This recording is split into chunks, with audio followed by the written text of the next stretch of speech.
Bonsoir et bienvenue à tous, nous sommes le vendredi 22 avril, c'est parti pour une demi-heure d'actualité mosellane, voici les titres. Que deviennent les réfugiés ukrainiens accueillis il y a maintenant plus d'un mois en Moselle? Nous les avons retrouvés hier à Henry, nous dresserons un premier bilan sur leur situation. À 5 journées de la fin du championnat, l'UFC Metz doit au moins sauver l'honneur ce dimanche face à Brest. Quasi assurés de descendre en Ligue 2, les Grenats tenteront de faire bonne figure pour les 90 ans du club. Enfin, nous irons faire un tour à Pokéland. Le parc de loisirs a réouvert il y a quelques jours et fait depuis le plein de visiteurs. Une trentaine d'activités sont accessibles pour vous faire frémir sur terre, en l'air et sur l'eau. La météo, le changement, c'est maintenant. Ce week-end, nuages et risques d'averses planeront sur le ciel mosellan. Les températures resteront de saison, aux alentours de 10 degrés le matin et 18 l'après-midi. Et puis mon invité ce vendredi est Philippe Thomas, président de CUMA Grand Est, CUMA pour coopérative d'utilisation de matériel agricole. Bonsoir Philippe Thomas. Bonsoir. Nous reviendrons notamment sur l'événement que vous organisez la semaine prochaine, Bouge ta CUMA, mais tout de suite l'actualité.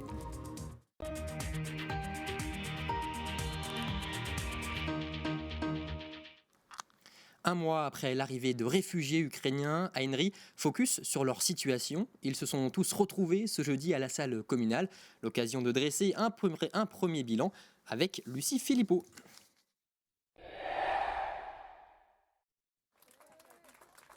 Rappelez-vous, le 11 mars dernier, Henry accueillait 16 réfugiés ukrainiens.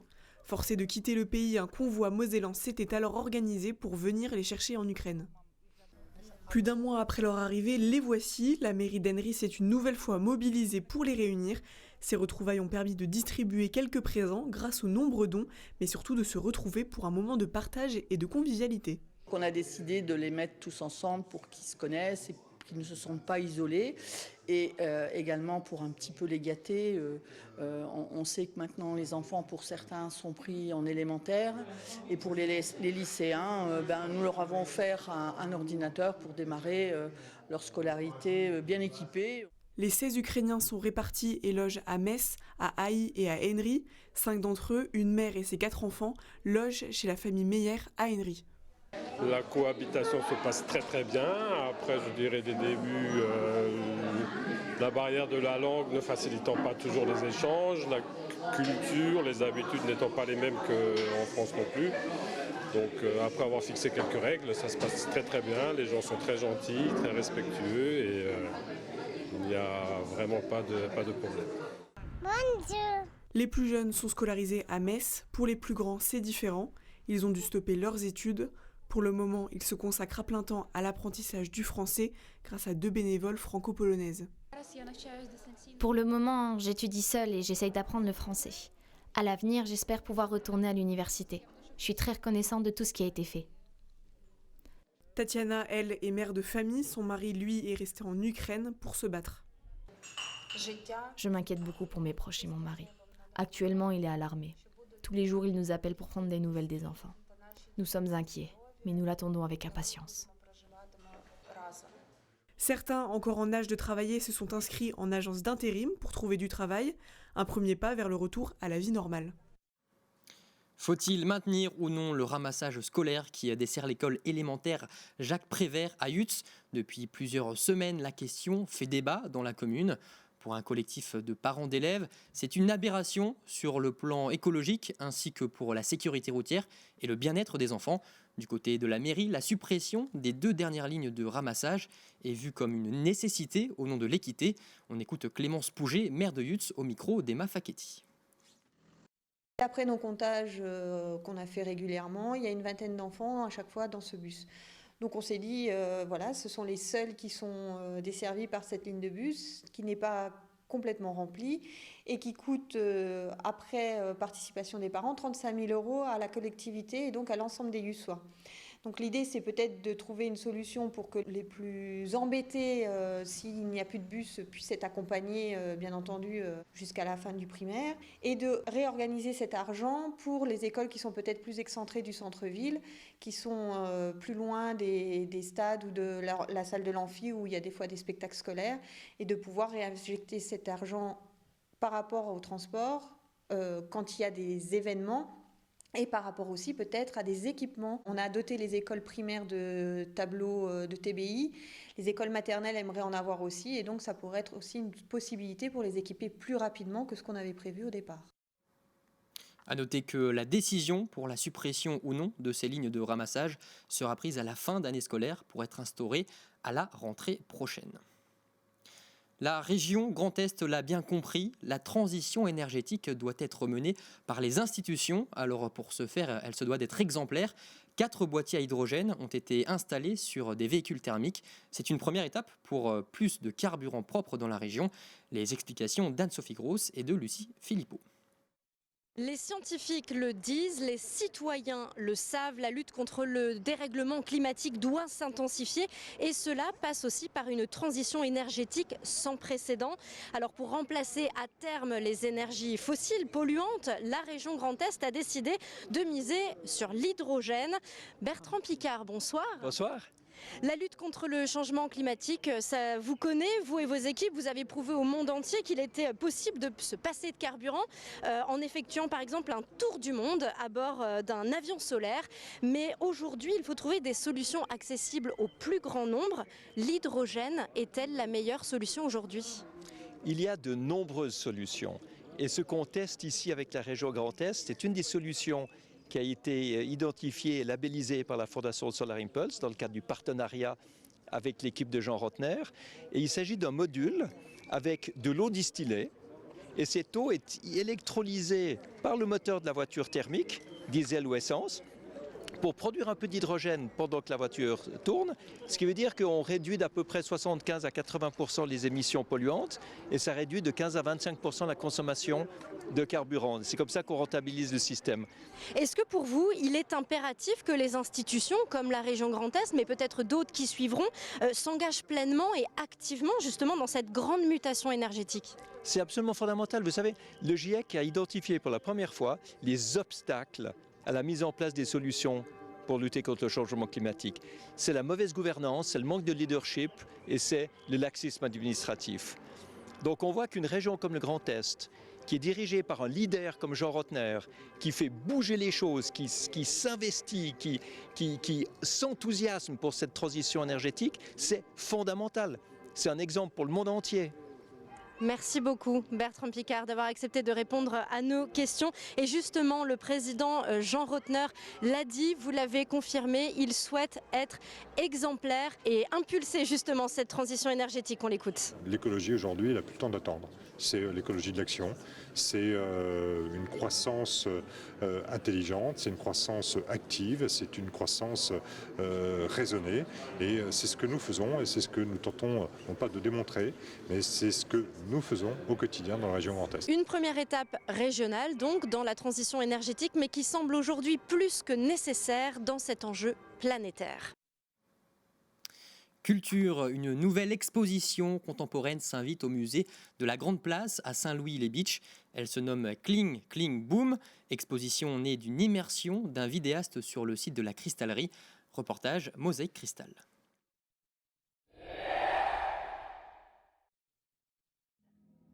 La vidéo aux côtés du cristal. Quelques heures avant le vernissage, l'artiste vidéaste Andrés Baron effectue une petite visite de son exposition Kling Kling Boom. Il s'est immergé pendant 3 semaines au sein du site de la cristallerie et a eu accès aux archives, à des objets et lieux uniques. Les films qu'il a réalisés sont les œuvres tirées de ses observations. Sa fiction, fragmentée en plusieurs petits poèmes, parle de rêve et de cristal. J'écrivais au fur et à mesure que je connaissais, ou qu'il y avait des objets qui évoquaient certaines idées, comme une vase ronde de cristal. Pour moi, ça évoquait plutôt l'idée d'un aquarium, ou un morceau de lustre, ça évoquait pour moi l'idée d'un microphone, ou les fours, un four jeune. J'ai mis des poissons là-dedans, ou l'effet des poissons, donc il a quelque chose de très onirique là-dedans. Cette exposition au dernier étage du musée de la Grande Place est la première d'un nouveau cycle. Le centre d'art Vendée-Forêt en Meuse est le nouveau commissaire en charge d'organiser cette série d'expositions. L'idée est aussi de faire dialoguer les objets du musée avec les œuvres exposées. Quand on fait une exposition, quand on invite un artiste, on pense toujours au public, aux correspondances. C'est un contexte très très très fort. Et l'idée, c'est quand même, l'art est fait pour emporter ailleurs. pour ouvrir des fenêtres. C'est la 13e exposition et le 4e partenariat depuis que les artistes contemporains sont mis à l'honneur ici au musée. Les ambitions se rencontrent. La première, c'est soutenir la création en soutenant les artistes et en soutenant notamment la production de nouvelles œuvres. Et ensuite, une fois que les artistes arrivent ici, généralement la magie opère et le savoir-faire est mis à l'honneur également. Cette boucle visuelle est visible pour le public dès aujourd'hui. L'exposition durera jusqu'au 19 septembre 2022. En sport, le FC Metz reçoit le Stade Brestois dimanche pour le compte de la 34e journée de Ligue 1. Après leur cruelle défaite mercredi à Lorient, les joueurs de Frédéric Antonetti auront à cœur de faire bonne figure à domicile pour les 90 ans du club. L'avant-match avec Florian Tonizzo. Frédéric Antonetti avait quitté le Moustoir mercredi soir de façon énigmatique après la défaite face à Lorient. Interrogé sur la question en conférence de presse, l'entraîneur messin a accepté de crever l'abcès. Le résumé de ce match-là, de toute la soirée, c'est un résumé de notre saison. On est capable de faire de belles choses. Malgré tous les aléas, que je dis que j'ai compris, Canabi qui se blesse à l'échauffement, Amado qui se fracture la pommette sur un coup de tête. Bon, nous on n'a rien. Nian il a un carton rouge. Alors que le joueur de Clermont a repris le jeu, nous Amado il reprend pas le jeu. La VAR qui est contraire. À juste titre, je ne juge pas, hein, mais c'est toujours contraire pour nous. Voilà, je pense à un but de Bordeaux, de Houdin qui était hors jeu, qui était accordé par exemple. Voilà. Plein de choses comme ça, j'ai compris. Hein. On lutte contre les vents contraires et ça ne marche pas. Quoi. Autre fait marquant de cette soirée au dénouement ô combien cruel, la sortie agitée d'Opa Nguet, remplacée seulement une dizaine de minutes après son entrée sur le terrain. Mais aujourd'hui, tout semble être rentré dans l'ordre entre les deux hommes. C'est pas possible, on peut pas faire des rentrées comme ça, voilà, c'est tout. Voilà. Et je l'adore, Opa. C'est un type super, Opa. Mais à un moment donné, il faut qu'il se réveille. Donc, quels sont les moyens pour qu'il se réveille? Voilà. Donc, pourquoi je sors, je rentre? Pourquoi? Parce que c'est 7 premiers ballons, il les perd. Hein. Tout simplement. Et vous l'avez vu vous aussi, c'est pas des questions à poser. Pourquoi vous me faites pas parler? J'ai pas envie de parler de ça. Ça, c'est moi, je me lâche. Allez, c'est moi, c'est moi. Voilà. Je me retiens pas, allez, on y va. Allez. Si tu joues pas comme je veux, tu sors. Allez, on n'en parle plus. Allez. Bon, il n'y a que moi qui fais ça, mais bon, c'est pas grave. Hein. J'assume. Hein. Après une énième désillusion et un adieu quasi certain à la Ligue 1, Metz aura à cœur de faire bonne figure devant ses supporters, qui plus est le jour des festivités, célébrant les 90 ans du club grenat. Il y a l'honneur, la fierté, il y a montrer une bonne image, il y a tout ça. Il y a aussi les gens qui viennent au stade aujourd'hui, c'est ceux qui sont vraiment mordus.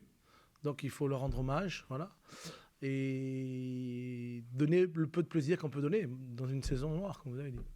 Face à Brest, Frédéric Antonetti devra se passer de Jean-Armel Canabic et d'Ibrahim Amadou, victime d'une fracture de la pommette mercredi soir. En revanche, et c'est une bonne nouvelle, Fabien Santonze a repris l'entraînement collectif et le staff décidera ce samedi s'il fera partie du groupe pour affronter Brest. Le retour du deuxième meilleur buteur du club arrive probablement trop tard dans cette mission maintien.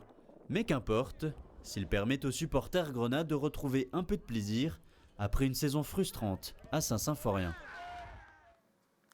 Et pour les 90 ans du FC Metz, dimanche à midi sera donné le coup d'envoi d'un match des légendes.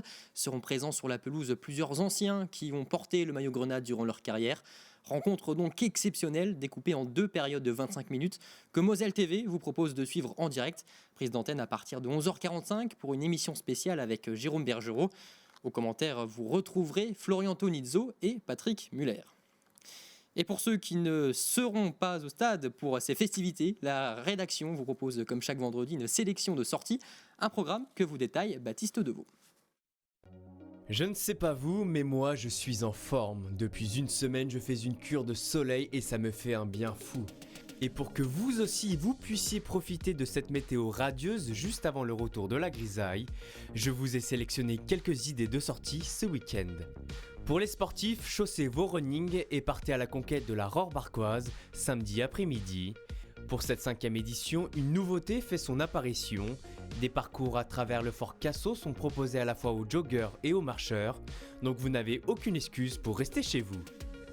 À Petite-Rosselle, le printemps s'expose. Le marché des saveurs, des fleurs et de l'artisanat comptera cette année une trentaine de producteurs et de professionnels qui vous accueilleront au Parc Explore Vindel, au programme dégustation, démonstration et vente. Enfin, des nettoyages de printemps sont organisés dans plusieurs communes en Moselle-Est. C'est le cas à Erchin dans le pays de Bitche.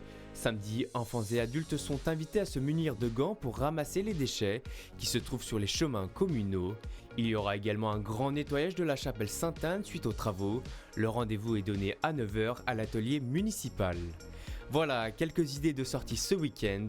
Amusez-vous bien et à la semaine prochaine. Et vous le savez, ces vacances de Pâques marquent la réouverture de la saison touristique. Le parc de loisirs Pokéland est accessible maintenant depuis le 9 avril. Les visiteurs peuvent s'initier à une trentaine d'activités terrestres, aériennes et aquatiques.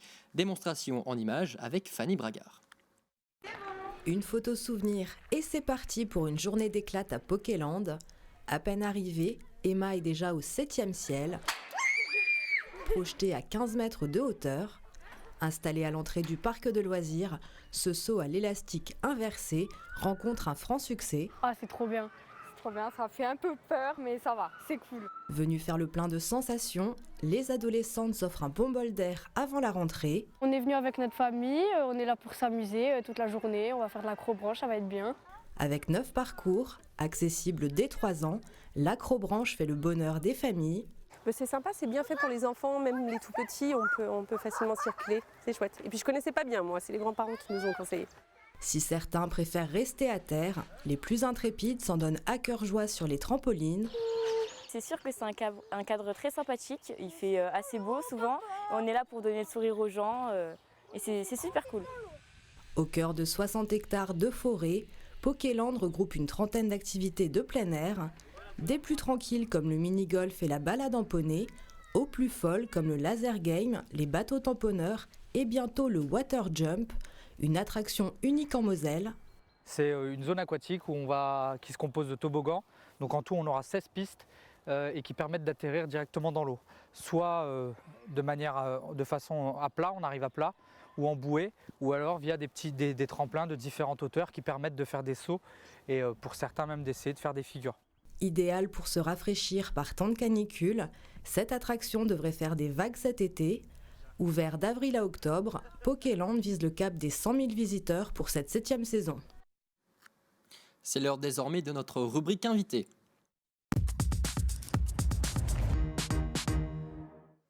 Et ce soir, je vous le disais, Philippe Thomas, président de FR Cuma Grand Est, est à mes côtés. Cuma qui signifie donc coopérative d'utilisation de matériel agricole. Alors pour nos téléspectateurs, pouvez-vous nous rappeler quels sont globalement les objectifs de Cuma? Quels sont les avantages d'être en Cuma? Alors, l'objectif numéro 1, c'est comme le nom le comporte, c'est la machine. On achète des machines ensemble et on les met à disposition de nos agriculteurs. Donc on est un réseau qui est sur toute la France. On a 10 000 Cuma au national, 600 sur le Grand Est et 35 Cuma sur la Moselle, avec une Cuma référente pour nos amis mosellans, qui est la Cuma de Vigie, où on a 3 salariés, un bâtiment et du matériel. Mais la base, c'est quand même le matériel. Après, on y reviendra, il y a le groupe derrière qui engendre beaucoup de choses. Justement, au-delà du net matériel, il y a un enjeu aussi social. Alors effectivement, le fait que notre groupe fonctionne, travaille ensemble, on lui met des règles, ils sont accompagnés par des animateurs, dans certains cas il y a des salariés, et effectivement ce lien social fait que nos agriculteurs se sentent un peu moins isolés, se passe un tracteur, se passe un outil, échangent, communiquent, font des échanges sur leur technicité, sur leur manière de voir le métier, sur son évolution, et se prêtent surtout un coup de main dans des moments difficiles. On l'a vu, l'été dernier, la moisson était compliquée. Dans nos Cuma, c'est bien passé. Il y a une vraie solidarité qui est là, contrairement aux entreprises où ceux-ci manquaient souvent de chauffeurs, alors qu'il y a une vraie relation humaine dans nos structures. L'entraide, c'est important dans tous les domaines, mais c'est indispensable aussi dans votre métier, qui se meurt, disons-le clairement. Selon le ministère de l'Agriculture, 100 000 exploitations à travers la France auraient disparu en 10 ans, soit 20%. C'est colossal. C'est la complexité de notre métier, de notre profession, de son avenir. Et effectivement, et les chiffres ne sont pas réjouissants. On parle de 50% d'agriculteurs qui ont plus de 50 ans. J'en fais partie. Mais voilà, donc les données sont là, les chiffres sont là, mais il y a une vraie volonté de ce qu'on appelle le renouvellement de génération. C'est alors l'installation, c'est donner envie des jeunes hors cadre agricole, parce que c'est un métier riche, épanouissant, il y a une vraie liberté, on est nos propres patrons, donc il y a moyen de faire des choses vraiment enrichissantes. Les données sont plus intéressantes en ce moment économiquement. Il y a une vraie dynamique, il y a un respect de l'agriculture en termes de souveraineté alimentaire. Donc on nous voit un peu différemment aujourd'hui.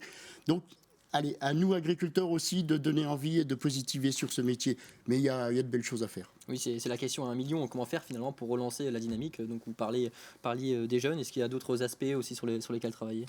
Il faut qu'on intervienne dans les lycées agricoles, il faut qu'on communique, nous, auprès de cette jeunesse, leur démontrer toutes les possibilités que notre métier. C'est un métier très diversifié. Vous êtes avec le monde du vivant, le monde de l'animal, la nature, c'est de l'adaptation au climat. Il y a aujourd'hui un métier qui est de plus en plus numérisé, où il faut être connecté, il faut être branché, comme on dit. Donc il y a tous ces enjeux et à nous d'aller vers cette jeunesse, parce qu'on sait que ça ne se fera plus en interne avec les fils d'agriculteurs ou les filles d'agriculteurs. Il faut qu'on s'ouvre sur l'extérieur et il faut qu'on soit présent dans toutes les manifestations. Nous, notre réseau, au niveau Grand Est, on fait beaucoup de démonstrations sur les territoires et on va vers les jeunes pour leur montrer la technicité, l'évolution, l'innovation, mais l'intérêt de ce métier-là. Vous parlez de technicité, justement, où se situe le parc, entre guillemets, matériel de nos agriculteurs français par rapport à d'autres pays? Alors on est quand même, on est bien, on est à la pointe. Dans notre réseau CUMA, on a du matériel qui va sur l'élevage, qui va sur le domaine céréalier. On est à la pointe de l'innovation avec les nouvelles, alors pas des contraintes, mais les transitions agroécologiques, le changement climatique nous fait bouger un peu nos cultures. Donc nouvelles cultures type ce qui se sème en ce moment, c'est le tournesol. Donc il nous faut des semoirs de précision plus pointus. Sur des problèmes de désherbage où on a effectivement plus de produits, des produits qui disparaissent. Donc on met en place par nos groupes ce qu'on appelle du désherbage mécanique, de la bineuse, de la herséterie. Donc on met nos groupes dans cette dynamique avec cette évolution sociétale, économique. Bon, le débat sur l'évolution, la grave crise ukrainienne nous oblige aussi à revoir nos positionnements. On manque d'azote sur nos exploitations, remettons des plantes qui sont moins consommatrices ou bougeons encore nos assolements. Justement, sur cette période un peu compliquée, il y a des facteurs qui n'arrangent pas les choses, la crise économique avec la flambée des prix des matières premières. Ça aussi, ça impacte beaucoup nos agriculteurs. Alors c'est très compliqué, c'est anxieux. Alors il y a une partie d'anxiogène pour certains pans de l'activité agricole, pour d'autres pans, alors si je schématise, il y a les céréaliers qui vont subir une hausse de l'énergie avec le GNR, et la partie azote qui est faite avec du gaz et puis de l'ammoniac. Donc là, il y a une envolée des tarifs qui est phénoménale, multipliée par 4. D'un autre côté, le prix des céréales est à la hausse, donc l'équilibre est là. Et par contre, une vraie inquiétude, tout ce qui est consommateur de céréales, de concentré, qui représente 80% de leur charge, c'est tout ce qui est volaille, tout ce qui est porc, tout ce qui est production d'œufs. Et on entend même parler d'élevages qui ne remettent pas en production, ramenés au coût de l'intrant qui est trop élevé par rapport au prix du marché qui n'est pas là. Donc pour passer sur un autre sujet, vous organisez ce mardi 26 avril un événement. C'est une journée pour mettre en valeur les agriculteurs appartenant à votre réseau, c'est bien cela? Alors, oui, ça je ne l'ai pas trop dit. Nos groupes, c'est le matériel, mais après, il y a la force du groupe. Le groupe, il se réunit, il est animé, et de là, il met en place des choses pour demain. Il va sur la transition agroécologique, il va sur le réchauffement climatique, il met en place sur des sujets d'irrigation. On est accompagné par le ministère de l'Agriculture sur ce qu'on appelle des GI2E, des groupements d'intérêt économiques et environnementaux, qui nous permettent d'animer le groupe et de l'ouvrir sur des techniques de demain, sur de l'innovation, pour pouvoir répondre aux défis demain qui sont posés au monde agricole. Justement, dernière question, c'est l'enjeu majeur, l'innovation aujourd'hui pour construire le monde de demain pour la jeunesse. Voilà, alors, et je reviens, effectivement, il y a ce côté innovation, il va falloir qu'on s'adapte, comme je pense que notre monde bouge en permanence, il va falloir qu'on s'adapte, et c'est la journée du 26 avril, effectivement, on réunit ces CUMA qui ont mis déjà un pas dans l'innovation, dans le changement, dans des adaptations nouvelles, et on va les faire se rencontrer sur une après-midi avec tous nos partenaires pour cet échange de richesse. Il y a une vraie richesse dans ce réseau, il y a des gens qui ont des vraies compétences, qui ont des valeurs, qui ont mis des choses en place, des trucs des fois qu'on pense insensés, mais qui après coup ont un vrai intérêt. Donc on va les mettre ensemble et puis on va les faire échanger. Il y avait un exemple concret, vous parlez de... Non, mais il y a la culture du chanvre, il y a sur de l'irrigation, on peut envisager un abattoir en CUMA pour que les gens qui sont en circuit court viennent faire leur volaille. Donc voilà, il y a plein de petites choses qui se font, qui sont une richesse. Et à nous, on les prend et on va les mettre picorer ensemble et puis montrer de quoi est possible et toute la richesse du réseau CUMA. Merci beaucoup Philippe Thomas d'avoir été avec nous ce soir. C'est moi qui vous remercie. Nous terminons cette séquence d'information avec l'image du jour, avec les beaux jours qui reviennent. Les apéros au soleil se multiplient.